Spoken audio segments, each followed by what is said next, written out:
अर्थांतर गूंजते हुए ब्रह्म रूपी प्रत्यंचा से युक्त बाणासन जाति के वृक्ष रूपी धनुष से सुशोभित कबूतर रूपी शंख और कलहंस रूपी सैया से सहित तथा शत्रु रूपी मयूरों के मद और पंखों को नष्ट करने वाले शरीर ऋतु आई जो जान पड़ती थी मानो कृष्ण की नवीन लक्ष्मी की लीला से ही सहित है। भावा जिस प्रकार कृष्ण ने उज्ज्वल नागशैया के आरूढ़ हो शंख बजाया था और धनुष धारण किया था, उसी प्रकार वह शरद ऋतु भी कलहंस रूपी नागशैया पर आरूढ़ हो कबूतर रूपी शंख को बजा रही थी तथा बाणासन वृक्ष रूपी धनुष को धारण कर रही थी। उस समय आकाश में मेघों का समूह नष्ट हो गया था तथा चंद्रमा का प्रकाश फैलने लगा था, इसलिए वह अत्यधिक सुशोभित हो गया था। इसी प्रकार पृथ्वी की विपुल कीचड़ नष्ट हो गई थी और उस पर काश के फूल उठे थे, इसलिए वह ऐसी जान पाती थी मानो कुछ दिन बाद जो अतिशय बलवान कंस का घात होने वाला है उससे प्रकट होने वाले कंस कृष्ण के अट्टहास को पहले से ही धारण करने लगी है। उस समय स्वच्छ नदियों में विशाल पुलिंगों की टक्कर से फेन निकल रहा था।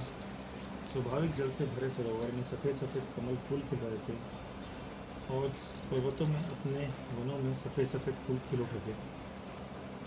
उससे वे ऐसे जान पाते थे मानो उस सबसे माने श्री कृष्ण के शुक्ल यश को शीघ्र धारण कर रहे हैं। फल रूपी स्तनों के भारी भार से आक्रांत सर्वत्र व्याप्त धान की सतिशय कांति रूपी चोली से सुशोभित और हर्षाती रेख से सब ओर विकसित नए नए अंकुरों को धारण करने वाली उपजाऊ भूमि रूपी रमणी उस समय नए राजा श्री कृष्ण के कंठालिंगन के लिए उत्सुक के समान जान पड़ती थी। उस शरद ऋतु में संतति के भार रूप विभूति से प्राप्त होने वाली व्यग्रता से वृद्ध एवं गर्भधारण की योग से न पाकर हर्षित होने वाली गायों और बैलों के जोरदार शब्द श्री कृष्ण के हृदय संबंध संतोष को मानो इसलिए ही बरबस पुष्ट कर रहे थे क्योंकि वे उनके शत्रुओं को नाश होने की घोषणा कर रहे थे। यद्यपि कंस श्री कृष्ण की चेष्टा को जान चुका था, तथापि उनके नष्ट करने के उपायों में बुद्धि लगाने वाले उस दुष्ट ने फिर भी उस समय कमल लाने के लिए समस्त गोपों के समूह को यमुना के उस हृदय में के सम्मुख भेजा जो प्राणियों के लिए अत्यंत दुर्लभ था और जहाँ विषम सांप लहलाते थे। अपनी भुजाओं के बल से सुशोभित कृष्ण अनायास ही उस हृदय में घुस गए जो कुपित होकर सामने आया महाभयंकर था। कोण पर स्थित मणियों की किरणों के समूह से जो अग्नि के तिलंगों की शोभा प्रकट कर रहा था अत्यंत काला था। ऐसे कालिया नामक नाग को उन्होंने शीघ्र ही मदन करा लिया। किनारे के वृक्ष की शाखाओं पर चढ़े घबराए हुए गोपों की जय जयकार तथा बलभद्र के गंभीर सबसे जिनका समस्त शरीर रोमांचित एवं हर्षित हो था, भुजाओं से जिसने कालीय भोजन को नष्ट कर दिया था, ऐसे श्री कृष्ण कमल तोड़कर वायु के समान शीघ्र ही तट के समीप आ गए। यदीपमान पीताम्बर से सुशोभित श्री कृष्ण जो ही रथ से बाहर निकले त्यों ही आनंद के समूह से विवश नीलांबर से सुशोभित बलभद्र ने दोनों भुजाओं से उनका गाढ़ आलिंगन किया। उस समय नीलांबरधारी गौर वर्ण बलभद्र से आलिंगित पीताम्बरधारी श्याम सलोने कृष्ण ऐसे जान पाते थे जैसे बिजली सहित श्याम मेघ काली और सफ़ेद शिलाओं के अग्रभाग से आलिंगित हुआ। दूसरों के गुणों को सहन नहीं कर सकने वाला बैरी कंस गोपालों के द्वारा सामने रखे हुए कमलों के समूह को देखकर गरम गरम उछाल देने लगा।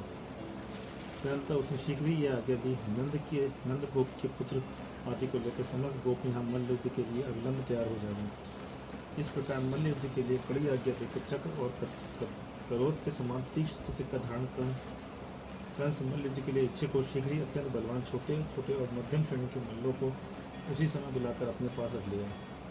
स्थिर बुद्धि के धारक वसुदेव ने अपने अनावर्ती पुष्ट के साथ सलाहकार शत्रु की इस चेष्टा को तत्काल समझ लिया और अपने समस्त बड़े भाइयों को बतलाने तथा उन्हें शीघ्र ही मथुरा में उपस्थित होने के लिए खबर भेज दी। जिन्होंने शत्रु की चेष्टा को जान लिया था, ऐसे वसुदेव के 9 ही बड़े भाई रथ घोड़े पदाती और मदोन्मत हाथियों से युक्त अपनी सेनाओं के द्वारा पृथ्वी तल को भूषित करने और अकस्मात आगमन से दुष्ट कंस के अहंकारपूर्ण हृदय को विदीर्ण करते हुए शीघ्र ही मथुरा की ओर चल पड़े।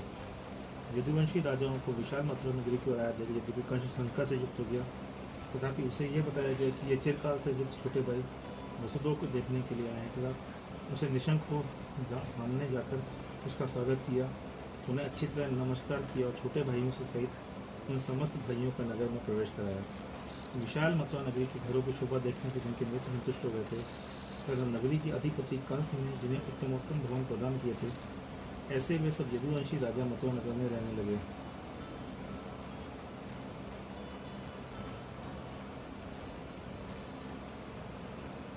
कंस दान मान तथा नमस्कार के द्वारा प्रतिदिन उनकी सेवा करता था। यद्यपि वह भाई में ऐसी चेष्टा दिखाता था जैसे प्रेम ही धारण कर रहा हो, तथापि अंतरंग में अत्यधिक दाह रखता था।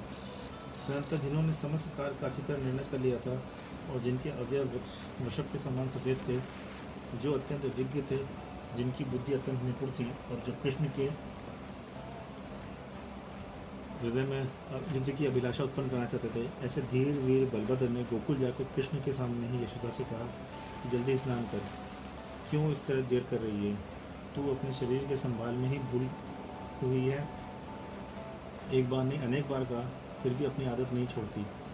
ठीक ही है, उज्ज्वल एवं शुभ शक्तियों के द्वारा उत्तम मुक्तामणियों को उत्पन्न करने वाली समुद्र की वेला अपनी चंचलता नहीं छोड़ती।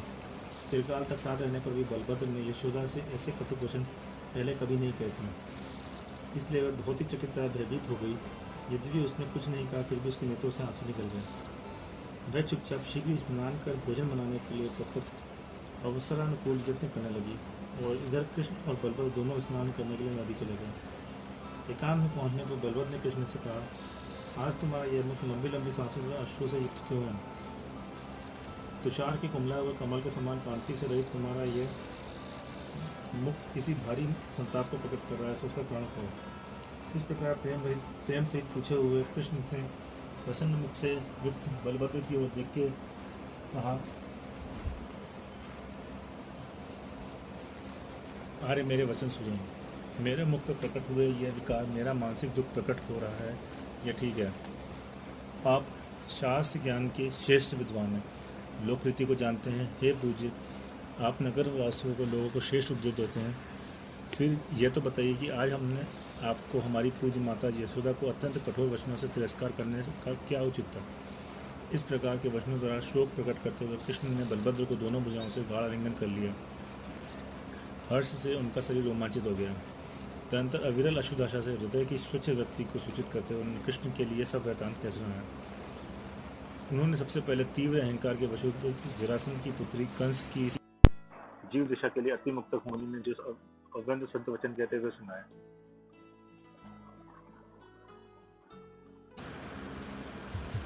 उन्होंने सबसे पहले तीव्र अहंकार के वशुद्ध जरासंध की पुत्री कंस की स्त्री जीव दशा के लिए अति मुक्तक मुनि ने जो अव्यंग सत्य वचन कहते हुए सुनाया। तदनंतर क्षुभित हृदय से कंस ने देवकी के गर्भ से उत्पन्न हुए 6 पुत्रों को अपनी जान में मार डाला, यह क्रोधवचक समाचार सुनाया। फिर तुम प्रसव के लिए से पहले उत्पन्न हुए थे, उत्पन्न होते ही हम गोकुल में छिपाकर नशा के रख आए, यह कहा। तदनंतर बाल्यकाल से ही शत्रु को मारने के लिए जो नाना साधन जुटाया उनका निरूपण किया। अंत में ये बताया है कि इस समय कृष्ण भयंकर मल्ल युद्ध का निश्चय कर तुम्हारे मारने में चित लगा रहा है। इस प्रकार जो ही कृष्ण ने बड़े भाई से समस्त हरिवंश पिता गुरु बंधु तथा भाइयों का हाल जाना, तो ही वे आनंद से अत्यधिक मुख कमल की शोभा को धारण करने लगे। हर्षातिरेक से उनके मुख कमल की लक्ष्मी खिल उठी और वे बड़े भाई रूपी पर्वत से प्राप्त अत्यधिक रक्षा से युक्त हो सिंह के समान सुशोभित हुए। तदनंतर जन्मजात हित बुद्धि से उत्पन्न स्नेह से जिनके अंतःकरण परस्पर मिल रहे थे, जो महामच्छों की लीला धारण कर रहे थे एवं जल क्रीड़ा में अत्यंत चतुर थे, ऐसे दोनों भाइयों ने यमुना नदी में स्नान किया। तत्पश्चात गोप समूह से सेवनी दोनों भाई उन्हीं गोपू के साथ अपने अपने घर आ गए।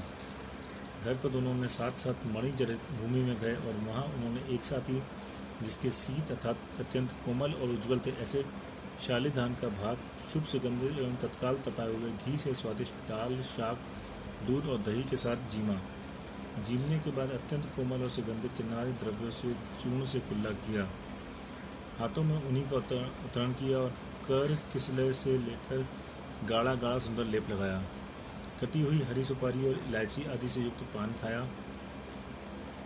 पान की लाली से उनके मुख की स्वाभाविक लाली और भी बढ़ गई थी, जिससे उनके अधर तथा ओठ अत्यंत सुंदर दिखते थे। तदनंतर जो नाना आसनों में चित लगाने में चतुर थे, मल विद्या के निर्दोष ज्ञाता थे, नीलांबर और पीताम्बर धारण का जिन्हें चलने की योग्य सुंदर वेश धारण किया था, लंबे चौड़े वक्षस्थल पर उत्तम संदूक की रज लगा के जिन्होंने नूतन वनमाला और मारुति का सेहरा धारण किया था, और जो अपने दृढ़ मन में बैरी कंस के मारने का निश्चय कर चंचल चरणों से आघात से पृथ्वी को कंपित कर रहे थे, ऐसे दोनों भाई अतिशय भयानक मल्लों के वेग से युक्त एवं अपने अपने वर्ग से लोगों के सहित गोपों के साथ शीघ्र ही मथुरा की ओर चले।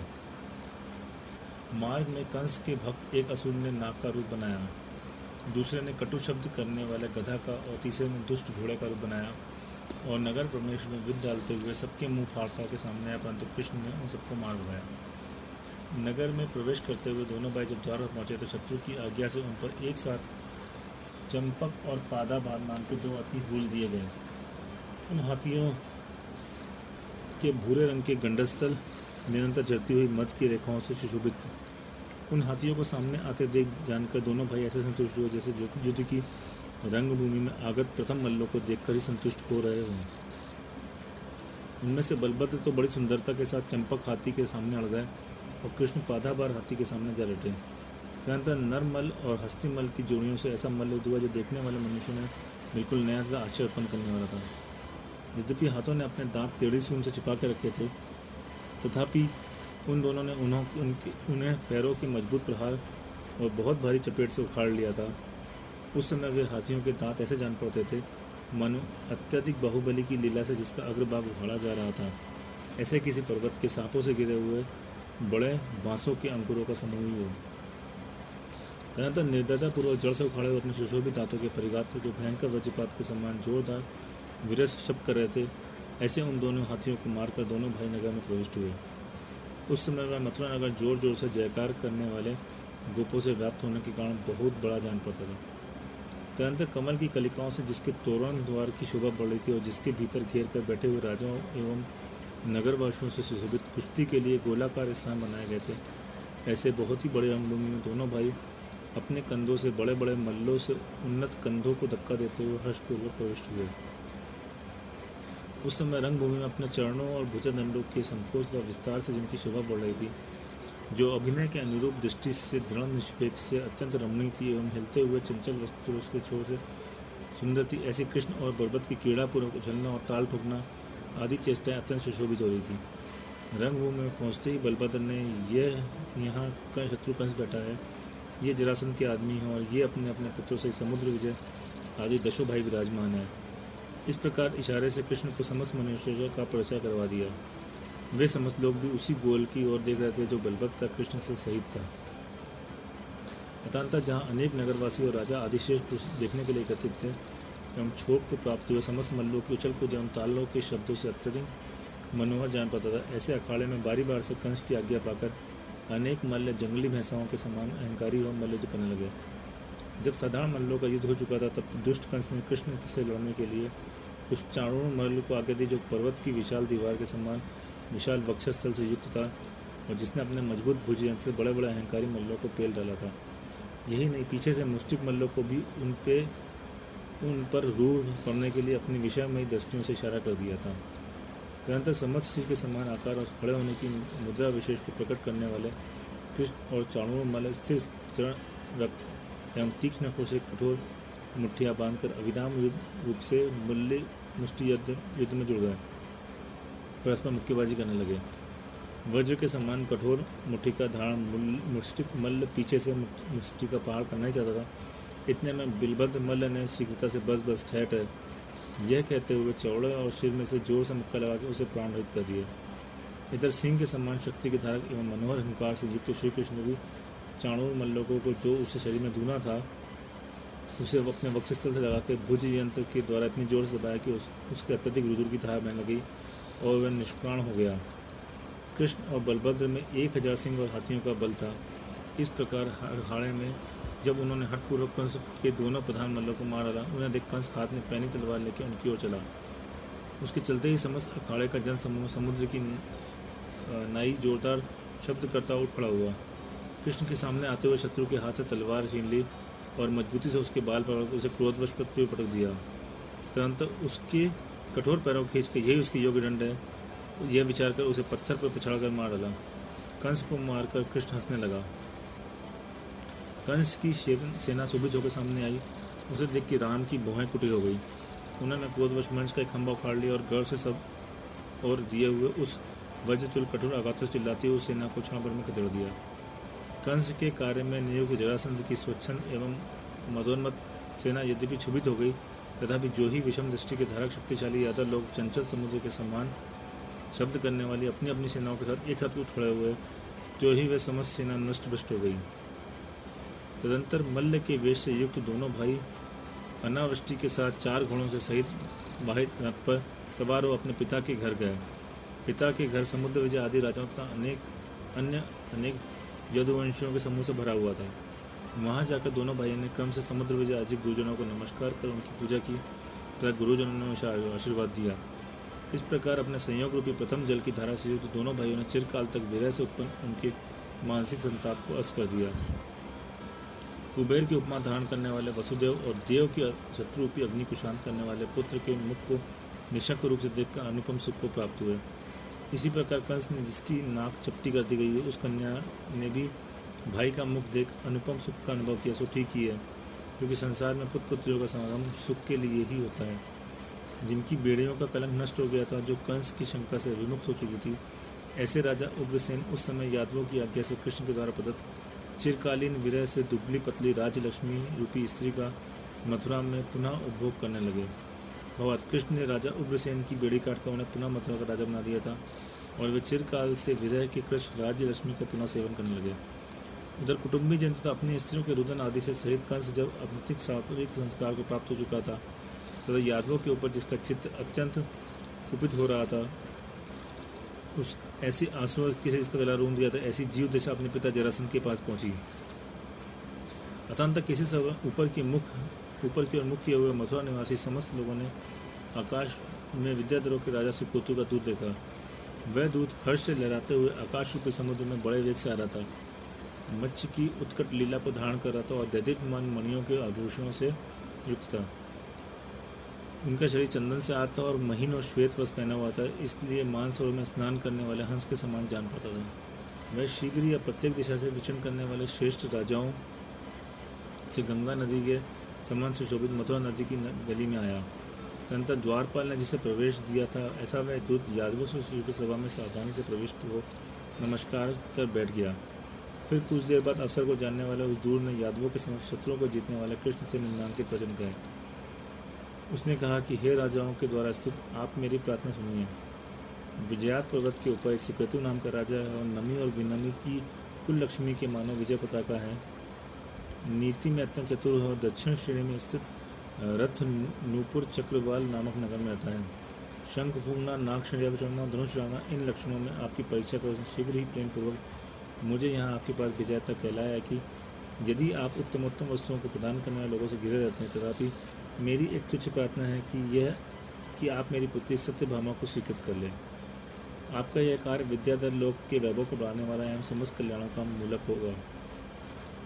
समस्त यादवियों के लिए रुचिकर दूत के वचन सुनकर प्रसन्नचित्त कृष्ण ने उत्तर किया कि विद्याधरों के राजा सुकेतु रूपी कुबेर के द्वारा रचित सत्यभामा नामक रत्नों की धारा मुझ रत्नाचल पर शीघ्र ही पड़े। भगवत मुझे सत्यभामा का वर होना स्वीकृत है, अथवा कुछ पुस्तकों में धनपति के स्थान पर नगपति पाठ है। इसलिए इस श्लोक का अर्थ भी होता है कि विद्याधर रूपी विजयात के द्वारा रचित सत्यभामा रूपी जल की धारा मुझ रत्नाचल पर शीघ्र ही पड़े। अनंतर कृष्ण की ओर से जिसका सत्कार किया गया था, जिसकी बुद्धि अत्यंत प्रसन्न थी, ऐसा राजा सुकेतु का वह दूत अपने स्थान पर चला गया। वहां जाकर उसने पहले कृष्ण के उत्तम गुणों की स्तुति की।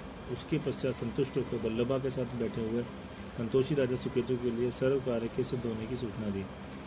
पृथ्वी पर श्री कृष्ण और बलदेव दोनों अत्यंत दैदीप्यमान और शत्रुओं के तेज रूपी और कांति को खंडित करने वाले हैं।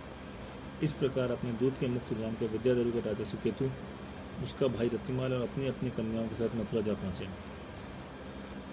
रतिमाल की कन्या का नाम रेवती था। वह रूप में साक्षात रति के समान जान पड़ती थी। रतिमाल ने अपनी वह सुंदर कन्या बड़े भाई बलभद्र के लिए दी और अत्यंत प्रसन्न सुकेतु ने स्वयं प्रभा रानी के गर्भ से उत्पन्न अपनी सत्यभामा नामक पुत्री कृष्ण के लिए दी।